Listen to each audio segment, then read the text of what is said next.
So hi hello friends, welcome to our channel. Friends, ఈ video skip చేస్తే మీరైతే ఒక మంచి ఇన్ఫర్మేషన్ అయితే మిస్ అయిపోతారు. అదేంటంటే తెలంగాణలో అసిస్టెంట్ ప్రొఫెసర్కి సంబంధించినటువంటి పోస్టుల ప్రక్రియ అయితే స్టార్ట్ కాబోతుంది. ఈ మార్చిలో మనకు బడ్జెట్ సెషన్లో ప్రవేశపెట్టి ఫైనాన్షియల్ క్లియరెన్స్ తీసుకొని మనకు నోటిఫికేషన్ అయితే రావడానికి ఛాన్స్ ఉంది. సో ప్రస్తుతం మనకున్న 13 యూనివర్సిటీస్లో 2904 శాంక్షన్ పోస్టులు అయితే ఉండడం జరిగింది.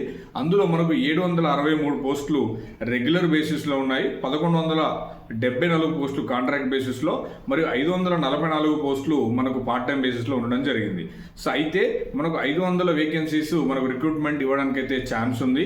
మనకి టోటల్గా తెలంగాణలో 13 యూనివర్సిటీస్లో 500 రిక్రూట్మెంట్ అయితే మనకు వేయడానికి అయితే ఛాన్స్ ఉంది ఆల్రెడీ. సో దీనికి సంబంధించిన గైడ్ లైన్స్ జీవో నెంబర్ 21లో మనకు గత ఏడాది ఏప్రిల్లో రావడం జరిగింది.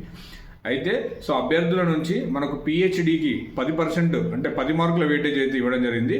కానీ దాన్ని 30 మార్కులకు పెంచాలని చెప్పి మన అభ్యర్థులు అయితే కోరుతున్నారు. సో చూడాలి. సో ఇలాంటి లేటెస్ట్ అప్డేట్స్ కోసం మన ఛానల్ అయితే తప్పకుండా సబ్స్క్రైబ్ చేసుకోండి. 100% మన ఛానల్ అయితే ఫాలో కండి.